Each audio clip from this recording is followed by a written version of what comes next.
Virtual Homework Podcast. This is Sam. This is Dana. Also known as Deep Dana, the man with the meat. That is what they call me. Who are you, Soft Sam, the man with the Clam. flan? No, I don't have a clam. Fuck. I have the meats, you have the clam. I did that to myself. Well, anyway, if you're here, you probably know what this is, but we pick a game to play every week. I picked for this week Space Giraffe. But before we get into that, let's do a little bit of a theme song.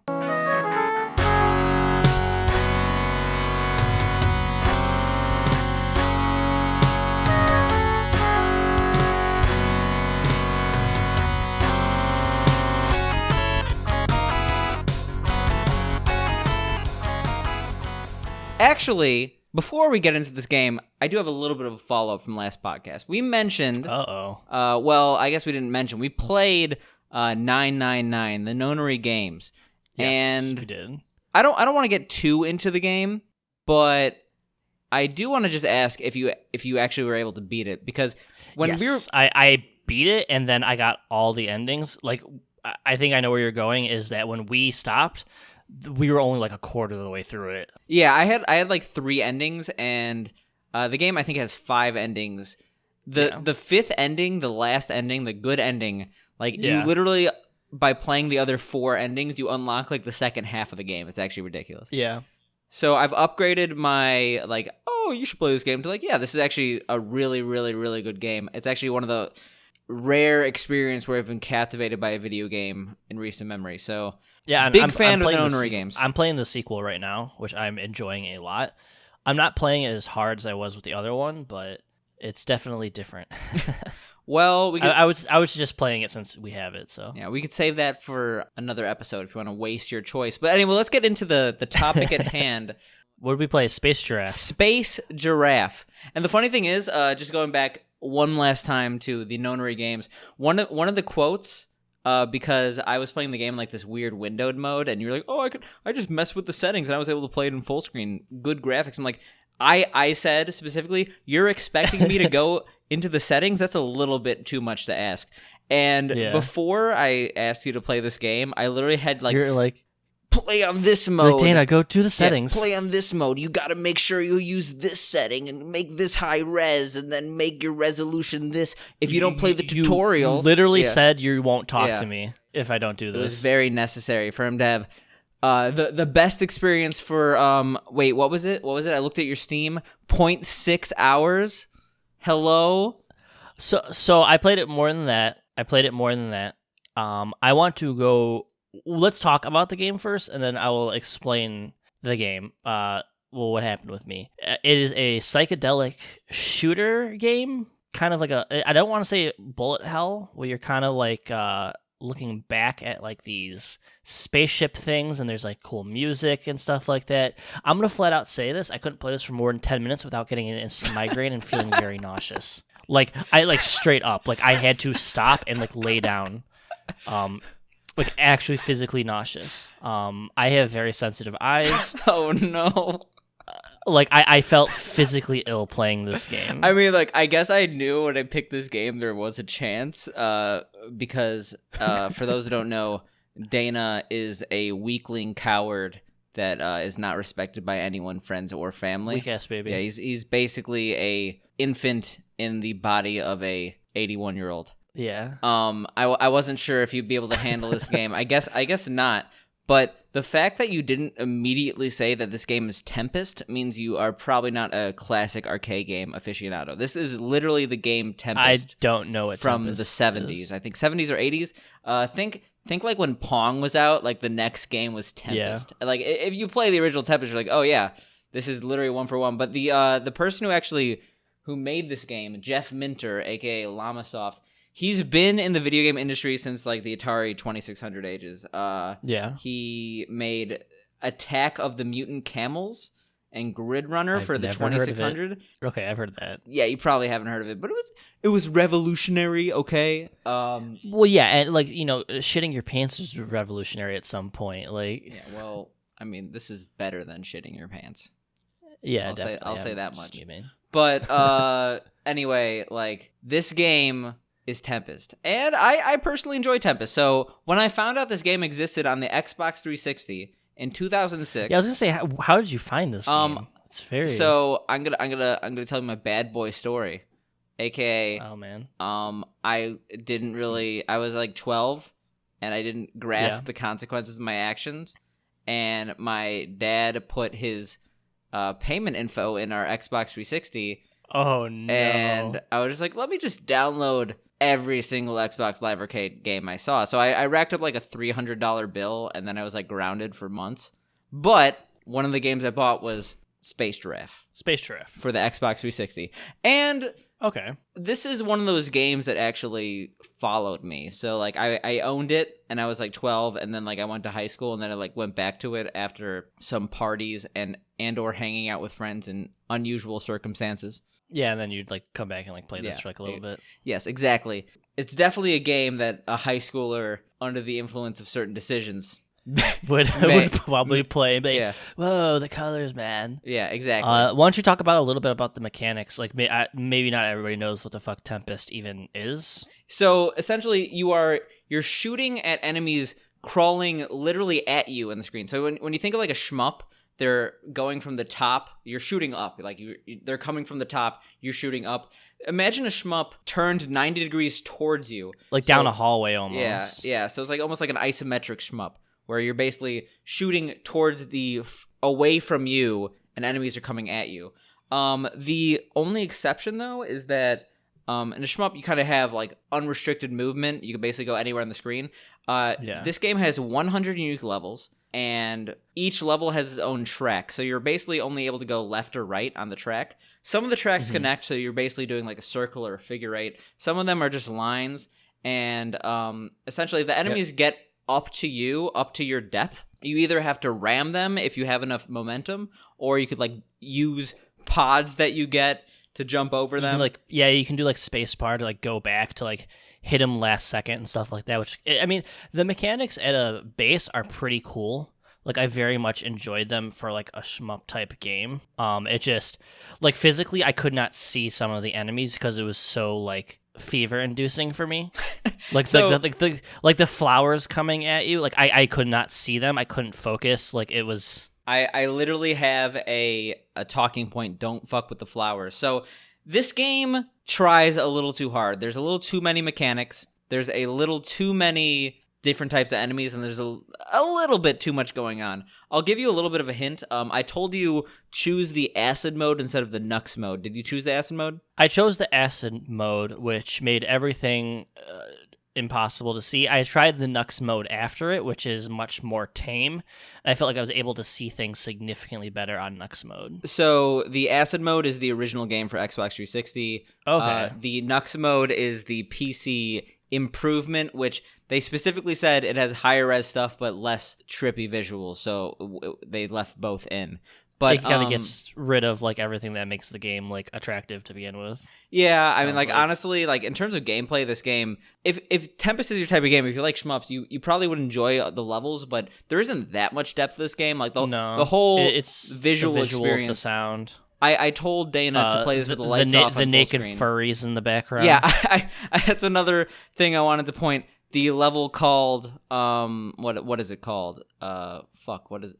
It's No Room for Yiffing, I think is the name of it, and then it has like a furry with like a nose sign, square with like a no under like a square near the crotch. It's I was like, Sam, what are you sending me? You're like this like seizure, epilepsy, like nauseatingly inducing games, and it's like naked furries spinning in the background. Like, what are you trying to tell me? Well, yeah, I mean, considering not only did I give you a game that you probably would find nauseating, but I also told you to play in the more nauseating mode, I probably have something out for you. Yeah, I mean, wouldn't be friends if you didn't, though, you know? Yeah, exactly. You gotta have a gentle ribbing, a gentle epileptic seizure on the floor as I laugh. What if I like call you from like the hospital? I'm like on my phone. I'm like, listen, I couldn't come to the podcast. I had a physical seizure. I would probably tell you that we're on the phone now, and I'm recording this call. So you better make a good ass podcast from that hospital bed. That's the only way. Because I'm pissed. I take this podcast so seriously. My friends and family don't like me anymore. And I blame Dana entirely. You're like carving into your arm, virtual homework. But I realized while I was playing this game that there is probably the easiest way to describe this game for someone who hasn't played it that I've never seen anywhere. So I'm just going to come out and say it. This is the Windows Media Player visualization, the video game. You know what I'm talking about? Yeah. Like they don't have shit like that anymore. Like that visualizer was like ahead of its time. Yeah, the whole I know they're only jointly related, but like the whole demo scene is pretty much dead. Like basically people using computer graphics or computers to make like dope computer-generated graphics. Yeah. You don't really see that anymore, and like it's something I do miss. Like honestly, like you look at like the nostalgic. old programs. Yeah. Well, it's not nostalgic. It's just cool. Like you look at Windows Media Player, Winamp. Winamp had the best visuals of all time. Absolutely. Winamp was a fantastic program. People still use it. Kick the llama's ass. That's what it did. Exactly. On a side note, why is this game called Space Giraffe? I don't know. It's trying to be something different.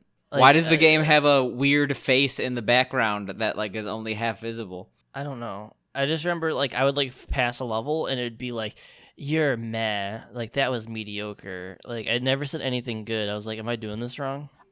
So probably, but at the same time, I could not do better than I think not bad. So I think the game just hates the player. Probably because they're trying to straight up make them seize on the floor. You were making a point earlier about the flowers.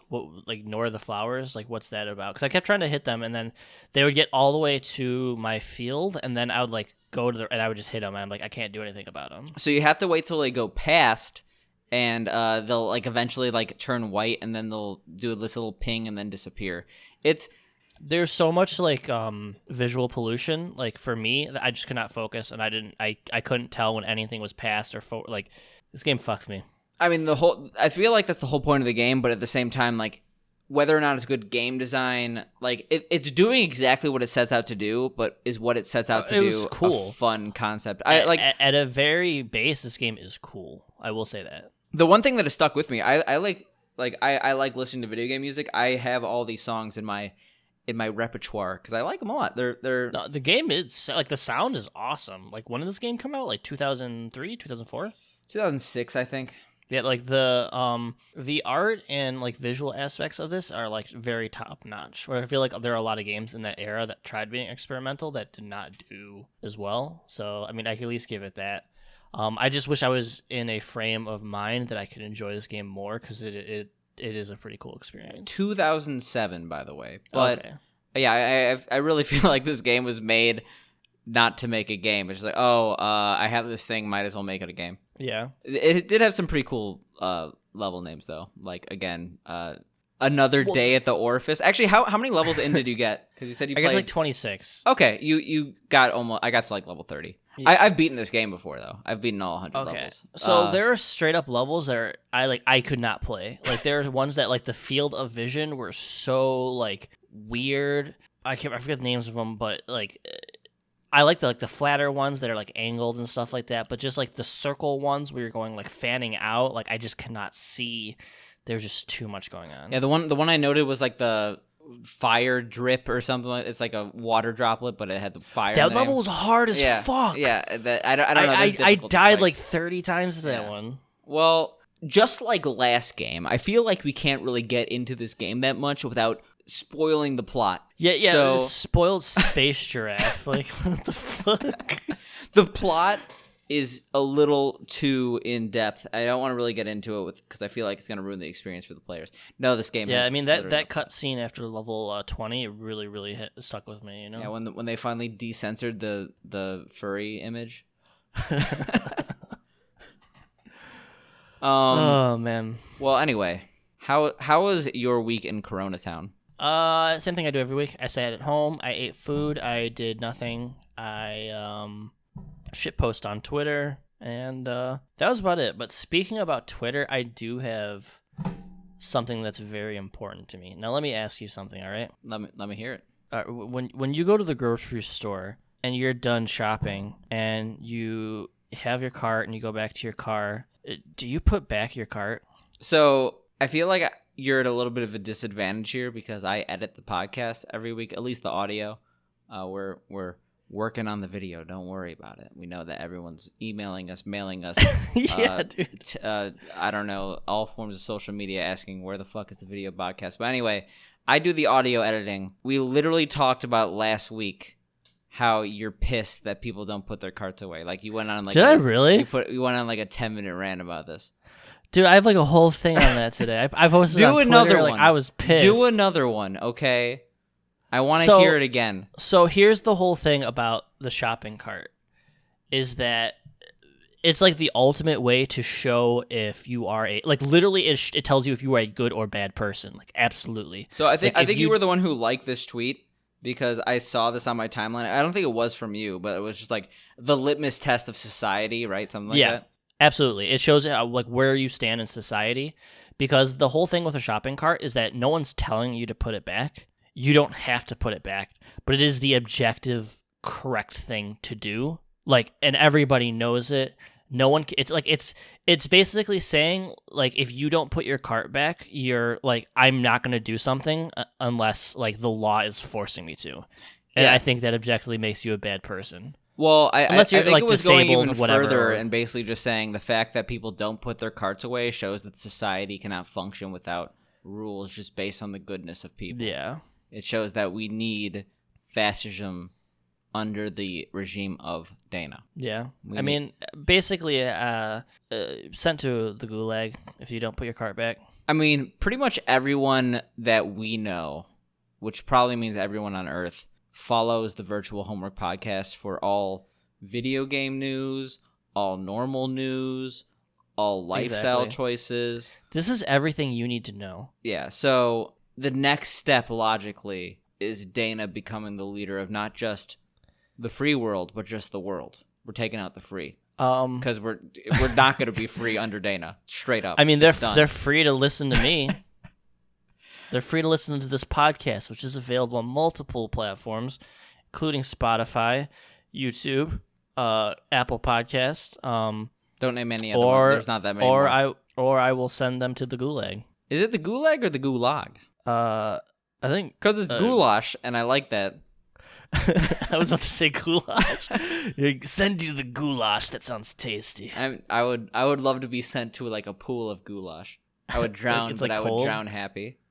Actually, no, I don't want to like. It sounds horrible. I don't want to get. It's like it's been sitting there for like on the top like a year. Yeah. Oh, there's like a layer of like fill. You know, like when you like not freeze, but like put Chinese food in the fridge, and it's like it got that like little layer of like globby, like gelatin. Yeah, almost. Yeah. But when you microwave it, it like melts. Yeah, so but you can't microwave a pool. Checkmate, atheists. That's like the people like you wouldn't download a car, you wouldn't microwave a pool. I mean, people actually do have heated flooring. That's like the next thing in like suburban upper class. Like, oh, your house doesn't have heated flooring. How do you live? Let me tell you, I wouldn't mind that. Let me ask you, how often are your feet cold in the winter? You have heated flooring, don't you? I don't have no, I don't have heated flooring. But I live in an apartment, and for some reason, I think apartments just have better insulation. So like this I live in a townhouse, and like my feet are constantly cold. See, if I was like a contractor, I would do a prank, and instead of heated flooring, I would do like 2 hot flooring. So like that had to like it's like hot lava. Yeah, the floor is lava, but you have to do this every day of your life because I vanished to Mexico, and you're not getting your money back. That's What if your like floor was actually lava though? Well, then your house would be sinking into the lava. You'd have other things to worry about the floor. You're in an active volcano situation, and you probably should leave. Like in your house. Well, like, okay, that's an actual story. What if you go look at your house, like a new house? You're like, oh, some like the realtor's showing it to you. They open the door, and there's just like lava everywhere.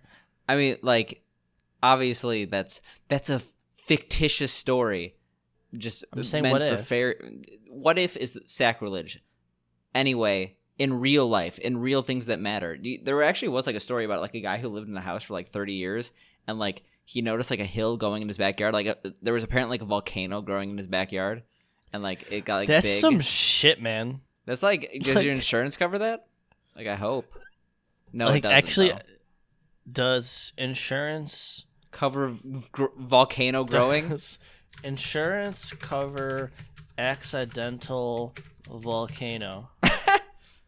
Well, like, they're going to be like, oh, a volcano going off, but like accidental making a volcano. Most homeowners' insurance policies do not cover damage from earthquake, land tremors, landslides, mudslide, or other earth movement, regardless of whether or not the quake is caused or causes a volcanic eruption. What about, like, realistically, the biggest thing is a sinkhole?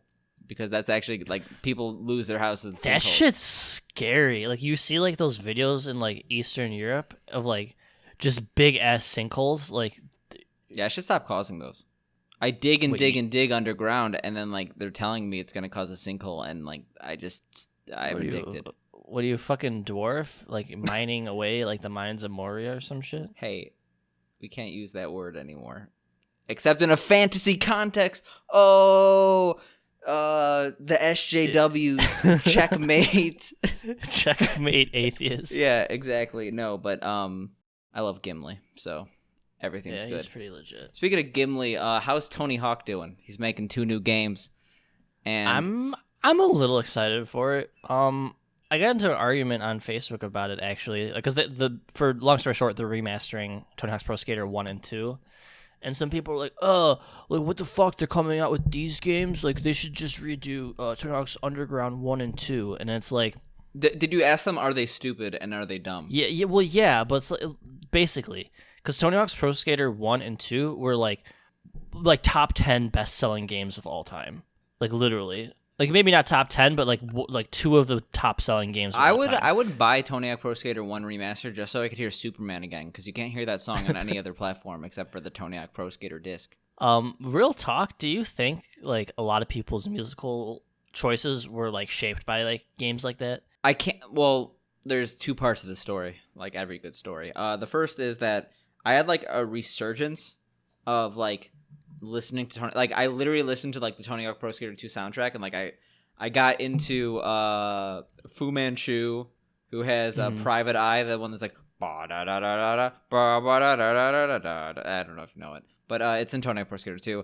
And then I also got really into Millencolin, whatever it is, No Cigar. That's probably the best song in the Tony Hawk Pro Skater series.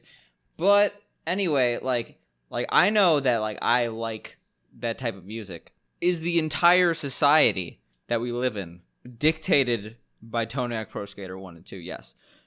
But how much of it is Tony Hawk Pro Skater and how much of it is like Blink 182 existing in the same time frame? Yeah, exactly. I mean, I think it was just nostalgic for like, you know, shitty pop punk. I mean, not necessarily shitty, but like it had a little bit of everything. It had a little bit of metal, had some like even like folk music and stuff like that, like some fucking Primus. Like they were fantastic games for the time. I mean, like obviously there was like a little bit of rap, and I think that like the rap choices especially were probably more influential. Awesome. Yeah. Absolutely. Like people probably got into more like. No, I'm thinking Jet Grind Radio had improvised by Jurassic 5, but I forget what exactly is in Tony Hawk Pro Skater off the top of my head. That's such a good game. Yeah, it really is. And it's kind of around the same time, so you could count it because that was Dreamcast. But there were a lot, like the extreme sport games in general back then were like a thing. There was like Dave Mira's BMX. There was like the Shane Dawson surfing or some shit. I don't know. What was that one SSX clone on Dreamcast? It's Trick Style. It's Trick Style. Rails.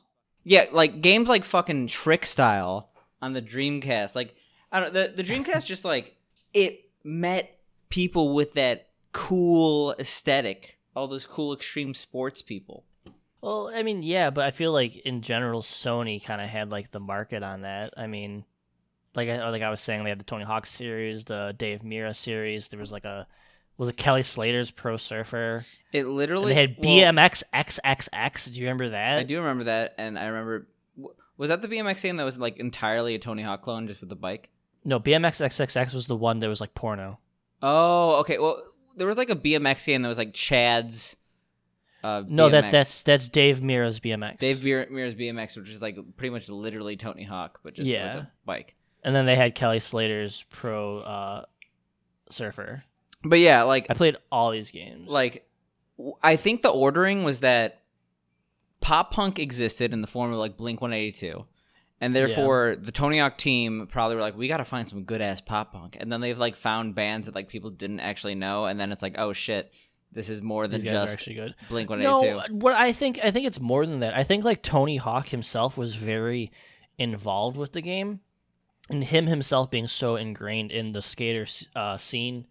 And I imagine all of them are really into music. I bet they found all that music like organically. It wasn't just some like old people like, oh. No, I never said it was old people, but I'm just saying like, oh, we got to have a good soundtrack for our game. So like, actually, they're fantastic soundtracks. Like I think few people would disagree. They're some of the best early like late 90s, early 2000s soundtracks. Yeah, I'm really happy that I don't have to like bust out my PS1 to listen to Superman. Is that really the only way you can find that song?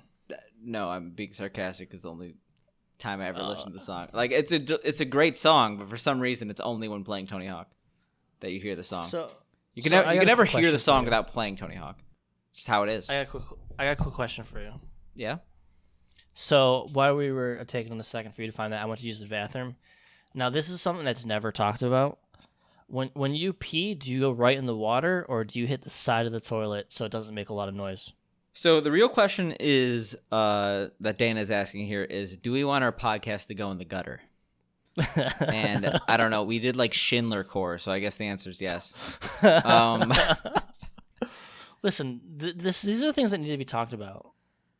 It depends. I mean, if it's like if you got people in the house, you go straight up side gaming. So it's like your house. You're like, oh, I don't want them to hear my shame. Like, well, I sit when I pee, so I don't have much control. Yeah, I sit a lot when I pee because it's like I like to look at my phone. I do a Slav squat, so like my feet are on the lid. I actually sit facing the back of the toilet. Well, okay, it's it's side, unless I give no fucks, unless I want to feel powerful, you know. Yeah. So like to avoid this subject sick entirely. Transition. Yeah, sick transition. Speaking of people with power, like how do you think? Like we're going back to this because I don't think we talked about it enough. Like Corona is dictating our lives. So like pretty much the people who made bunkers, do you think they're upset that Corona isn't giving them the power they wanted? I mean, I think those people weren't really like truly preparing. I think they're just. It's like a fucking flex just to say like, oh, I got all this shit. I think like anyone that was real serious was like probably doing other shit to prepare. I mean, like I don't know. Like these people, like they literally are preparing for a situation where you can't contact other human beings, which is pretty much what quarantine is, right? Like except we're like getting Uber Eats every day of our life. Like when people think of the zombie apocalypse, they didn't just think of like a bunch of people getting sick and like coughing everywhere. Like they thought of like straight up zombies. What if the zombie apocalypse is way more boring? Does that upset you? Like, do you think there's people out there that are like, man, I thought the end of the world was gonna be way more exciting. Like, what the fuck? Yeah, they're just pissed at like, oh, I have a bunker, but like, if I can't really do much. I could eat this soup. Two things I hate about fucking Corona though is like there are commercials that are like, it's like.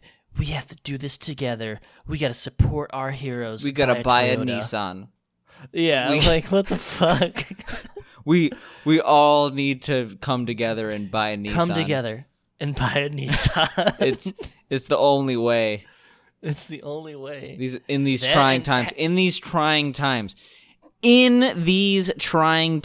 need to go to our local Nissan dealership and ask for the latest Nissan Maxima vehicle. That's what's trying.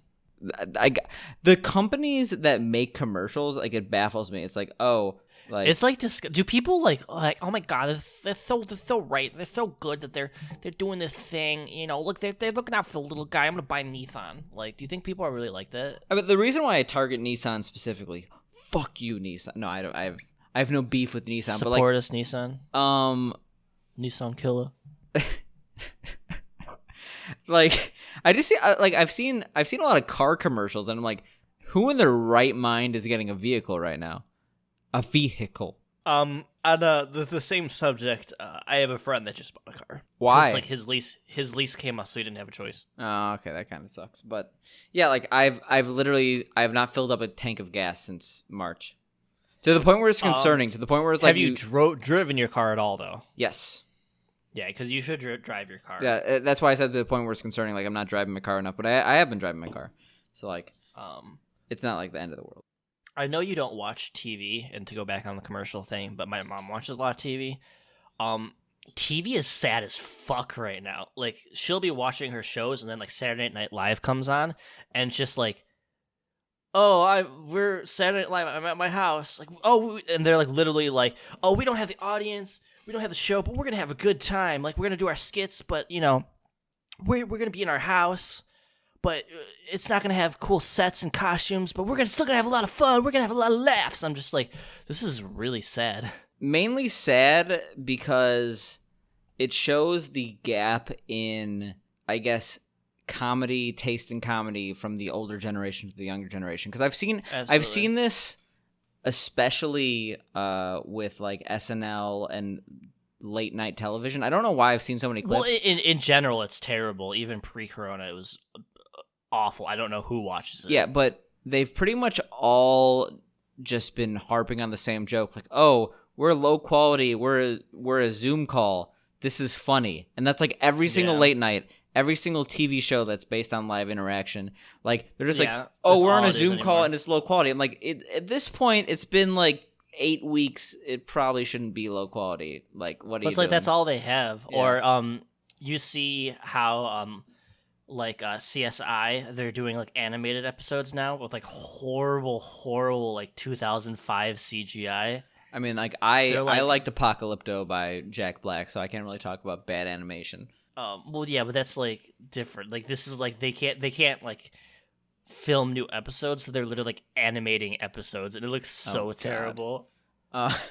Yeah, so like we're in like a pretty good situation right now, but like I bet in like a year, because nothing can film right now, people are gonna be really bored with the content. Like, I'm really pissed because like I'm a pretty big Viper fan, but like I really am upset that he caused coronavirus. Wait, dude, he caused it like twice. He's like, I think he had a song that was like, "I caused corona. I didn't mean it to be this bad," or something like that. He had a song called "I Caused the Wuhan Coronavirus Outbreak." That was back in 2019, actually. And now he has a song called "When I Said I Caused Corona, I Didn't Expect This to Be This Bad." So he regrets it, but not really, because he also has a song called like "Who Has all the toilet paper? It's me, Viper." So like I'm pretty upset that he caused corona, but like, I don't think he names these songs. At least he's still producing. At least like he just released a vaporwave album that it was totally not him, and totally like people taking advantage of his meme status, but it's actually pretty decent. Is it really? Yeah, like honest, like it's listenable, and that's the best you could ask for with Viper. Like, unironically, I like some of Viper's music. He has like "They Want to See Me Gone Because of My Hops," and I'll blast that because it has "Want to See Me Gone Because of My Hops." It has really good lines where he just goes like, "I'm 6'2" with crazy hops. Like, he's just talking about his hops. Like, he's just like he's like randomly rapping. All just like, "I'm 6'2". It's like, okay. Thank you, Viper. Like, thank you, Viper. Thank you for everything you've. He also brags about having a size 10 foot, which is pretty interesting. That's pretty small. Yeah, like, what the fuck? I got a size. No, he's like, it's like, that's like average. He's like, "Light feet, I wear a size 10. It's like, okay. I bet they are pretty light. I bet compared to a size 18, they're smaller. On the the topic of shoes, what kind of shoes are you wearing nowadays? I need shoes. Like, I don't know. Like, here's the thing. I'm a Nike whore, and I want to buy Nike shoes. I like Nike shorts and shirts. They've changed all their shit, and it pisses me off. Why would like, he? All their why designs, would he be a Nike whore, considering your favorite YouTuber Partyboy69 wears a New Balance on his chain? Listen. Fuck, we're talking about Party Boy 69 now. Listen, I had to I was like blasting that while I was raiding in World of Warcraft, like streaming the other day. And it's like I had to turn it off because it started like getting very racy. You got racy? Oh no! I mean, it probably wasn't like he does like DJ Assault, and he like DJ Assault, for those who don't know, is like I want to eat some ass. Like, I don't know. Well, no, that's fine. But like the song that came out was like, I want you to come in my face. I want you to eat my ass. And I want you dick down my throat. And I want to, fuck your leg. Like it was like that, like on over. It's like, I'm like, man, I'm like, I can't. For those who don't know, there's a YouTuber on the come up, and by on the come up, I mean I found him and then I sent him to Dana. His name's Partyboy69. He makes really good mixes. Fantastic mixes. And like, I've been blasting them. He's been blasting them. It's pretty much our entire life at this point. We're Party Boys. I'm Party Boy 67. He's Party Boy 68. Like we're all worshiping Party Boy 69. But he wears a New Balance on his foot. It's fantastic. And I mean, I don't know. You should probably ask Party Boy 69 what kind of shoe he wears so you can get your next pair of shoes. You don't want to ask me what clothing I wear because I'm like one of those people who like. I less so now, but I had like a phase where I'm like, oh, I gotta buy the best stuff. So like, if you really want to know, I'm wearing like these Fear of God shoes. Fear of God is like a streetwear brand. Like yeah, they're it's like I used to like Nike shoes because they're like simple designs. Now every fucking shoe are trying to do that puffy bottom Yeezy shit. And I hate Yeezys. They're like if I wanted to walk on Mars, I think they're ugly. The astronaut program. Like, but that's what like all the new Nikes. That's what they all look like. All their bottoms look like that. I'm like, I don't want that. It's sad.